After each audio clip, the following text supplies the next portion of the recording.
So, hello and welcome again to Making Excuses podcast. I'm Julian. I'm Trevor. This is Trevor. And it's the Making Excuses podcast. It's more of a special episode. So we're normally in the radio studios, and now today we're in the TV studio.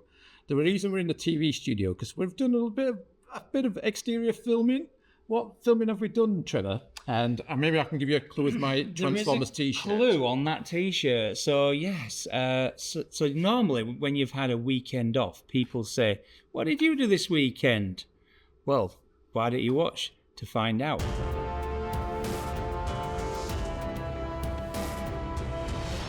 Simon, what are we in? You're now currently sat in a 379 Peterbilt, which is Optimus Prime. Optimus Prime. So if anybody's not familiar with Optimus Prime, where would you have seen Optimus Prime? Transformers. I've got a bit of a shock story for you there about Transformers. Go on. Simon has never seen it. What?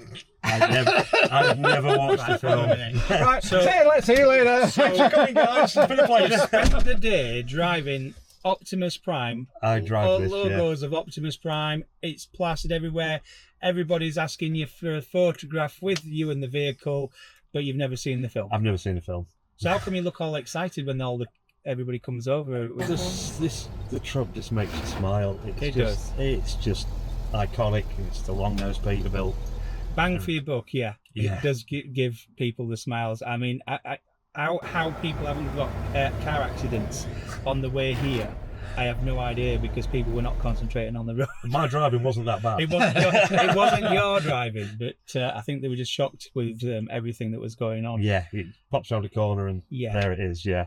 So, how many gears has this thing got? This has got a 10-speed gearbox. 10-speed gearbox. Yeah. And how many miles on the clock? Just over 2 million now. Because to be fair, the trucks are the star of the show. Oh, yeah, the star Yeah, of the show. no. Yeah, just an amazing thing. And to be able to drive this is just, it's everybody's dream, isn't it? It's, yeah. I know we have been offering to have this picture taken, but nobody's taken us up on that. No. It's more people more wanting. interest in the truck. Everybody says move out the way. Yeah. Yeah. So this is like a busman's holiday for you, isn't it? Yeah. Because you actually drive trucks. I'm a conventional lorry driver every day of the week. Yeah. Right, yeah. So you're putting the miles in the week, yeah, and I come out and do this at the weekend.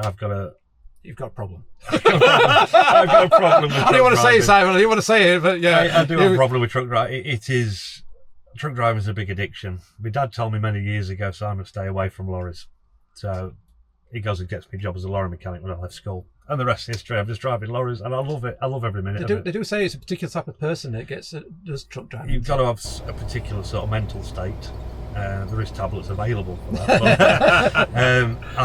But I love every minute of it. I love just the freedom, you're out on the open road, and the scenery that you see. It's phenomenal. No. It's great. No, it's one of those sort of like during COVID, is one of those where the truck drivers kept going. We did, yeah. We were delivering stuff for the NHS back then as well. So, So everybody else was working from home, but there was more truck drivers still on the roads doing all that. I think I got about 2 weeks off, and that was it. And it's like, phone rung, you're back to work. And it's like, right.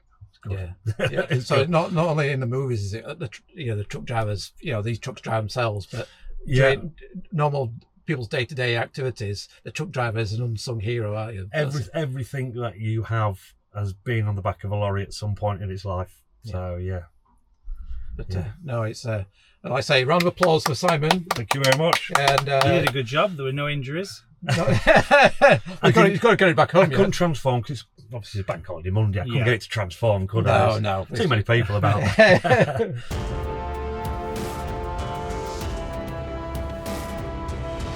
But thanks for inviting us along. So it's been cool. We've been enjoying filming with you today. So this is from The Rise of the Beast, Optimus Prime. Yeah, this is not the truck from the film. This is my fan-built replica, which, to be fair, is as near to screen accurate as it can be, barring a couple of bits of shiny stuff what's on the back. Yeah, but apart from that, it's screen accurate, So what was this truck originally? Because it obviously wasn't the Rise of the Beast. No. When I got this, it'd been in a scrapyard. I got it from a scrapyard. Wow. But somebody had had it in the UK for 18 years, and we started to restore it.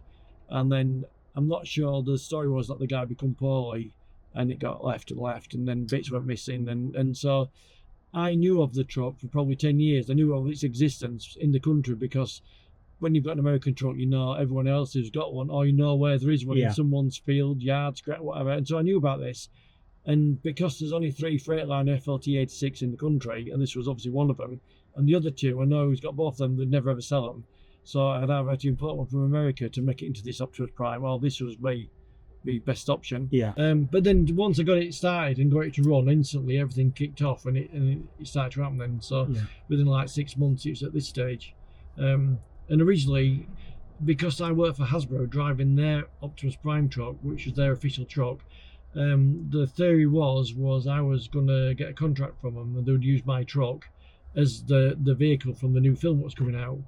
But then when it come out, all things had changed because staff had moved on and they weren't interested.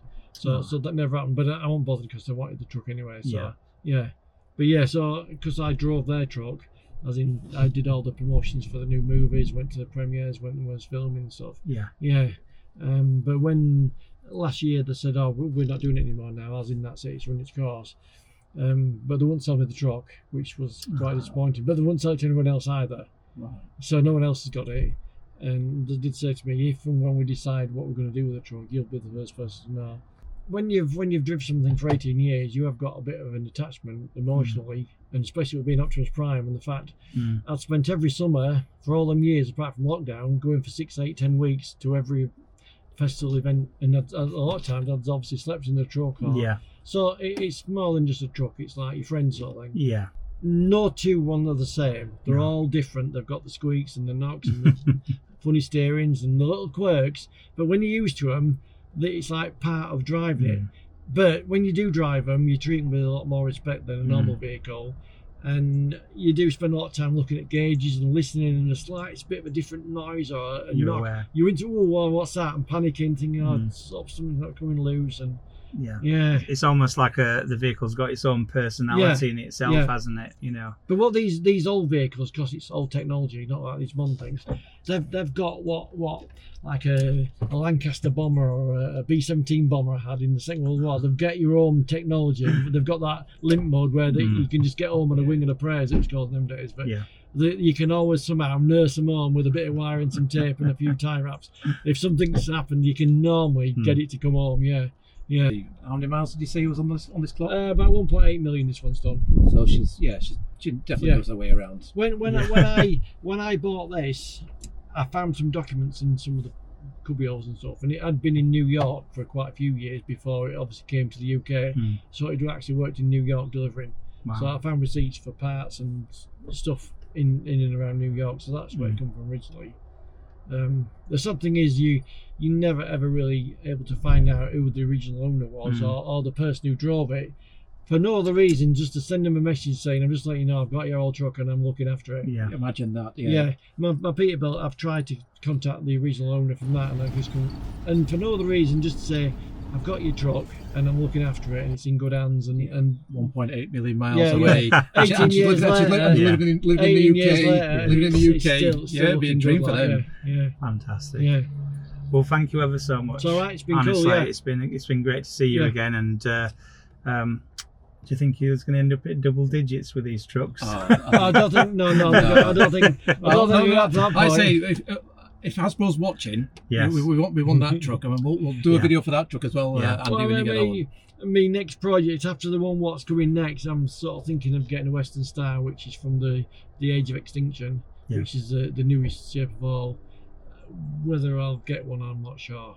I'm like, it's like getting my pension in a few weeks' time. Right. Not that I'm going to retire. No. But I don't think these vehicles will let you retire. No, I won't be able to retire. No. When I, and obviously the sad thing is when I die, I'm going in the back of my Peterbilt to my funeral. That's going to be my last vehicle, my last journey in this earth is on the back of that. So that's what the truck means to me, as in I've took my mum to a funeral in it, I took my father-in-law to his funeral in it, and I've took some little kids who's Transformers fans, and so it means a lot. It also means a lot to you. To other people. It's not just a truck bike. No. It's like my good friends for definite.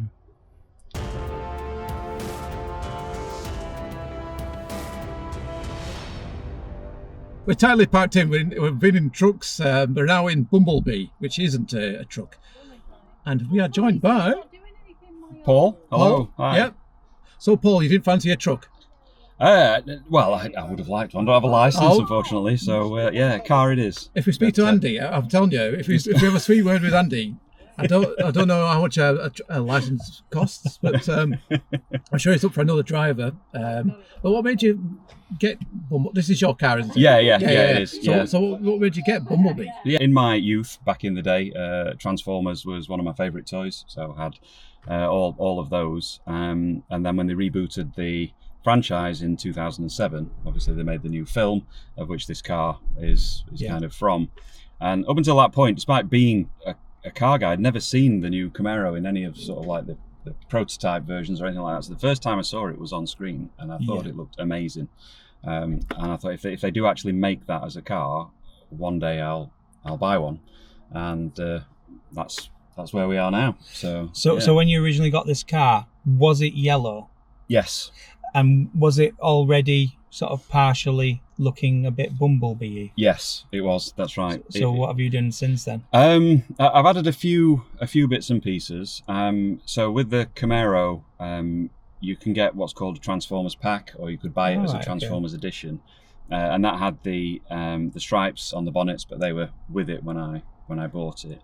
And it also has the Autobot logos on the side, and it's got a Transformers kick plate down here as well, and a few other bits and pieces. So I've added those, and I've also had the car signed here, which I don't know if you can see on the camera. Yeah, I've got. By Mark Ryan, who's the voice of Bumblebee, and some other characters in the films as well. Yeah, because he was at the Huddersfield Comic Con that when you was there with this vehicle. I think I was filming that, wasn't I? That's right. And I know he was there, but what a great thing to get signed in the car. Yeah, it was a pleasure to meet him. A really nice guy. Yeah. And it's really cool. Just add something a bit special to the car. So now this looks quite modern inside compared to some of these old beasts that we've just been in. It does look quite modern for its age. What have you got under the hood of this then? So this is a V6. So V6. the Camaro comes with a V6 or the V8. Yeah. And when I was looking for one, they're really rare here in the UK to buy. So your pickings are just whatever's available. And I wanted the colours. So it was the V6 was the one that came up for sale, and that's the one that we've got. It's still pretty sprightly performance-wise. Yeah. The exhaust is quiet on this, but to be honest, with the events that we do, it's sometimes quite a lot of travel, and I can't say I missed the drone of the the other sports cars. So whilst we was following the vehicles, and Julian asked me, he says, I wonder if that's his everyday car. Is this your everyday car? It's not. No. I've got others. It didn't start out just as a show vehicle or anything like that. I bought it just to drive because I wanted one, and I thought it'd be fun. But over time, I didn't want to sell this one, but wanted other cars, so kind of other things have got added as well. Yeah. It's tends to now just be used for fun. And school runs sometimes as well. Daughter really likes it, so I'm guessing your kids don't get bullied. So, no. Because they're the coolest Cool kids car, in the school. Yeah, we better not. So we get to have a go in Bumblebee. Yeah. I feel sorry for the missus. It's like, Dad, can you drop us off at school again, please? It's like, I'll do that. It's fun. It's good fun. It gets a lot of attention. It's just a silly car, isn't it? Really, it's from the films. Everybody recognises it. So, and driving about with Andy and Simon in the trucks, it's always quite something. You can see people going past with the phones videoing them all as they go and stuff. So I saw so many people do that. Yeah. And it was just like having celebrities on the road. Forget Ferraris and Lambos and things.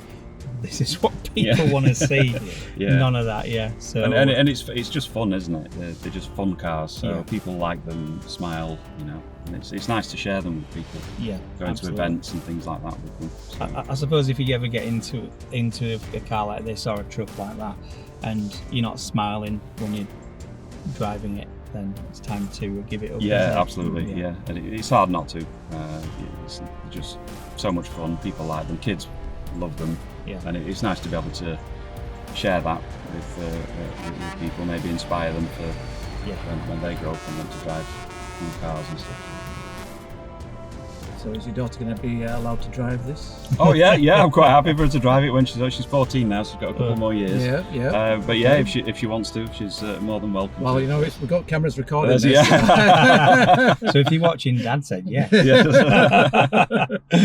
Yeah. It was a great day. They are planning, or they want to do, is they want to ride over the Humber Bridge. The Humber Bridge. Humber Bridge, because I don't know if you've noticed in the promo video how it looks like it's in America as well. We had such an amazing day. Cornfields. And it's like, yeah, we couldn't ask for a better day. The only thing that gives the game away that it was filmed in the UK is that there was driving on the wrong side of the road. I think they're going to appear on your channel again. What's your channel again, Trevor? What do you mean? What's my channel again? What's your channel? I'm not wearing the logo today. I'm not wearing the logo. Trevor's World. Trevor's World. So please subscribe to Trevor's World if you're not subscribed to it already. Subscribe to Making Excuses podcast. And if we don't see you there, hope you enjoyed the program and maybe catch up in next time. So bye for now. Goodbye from me. Take care.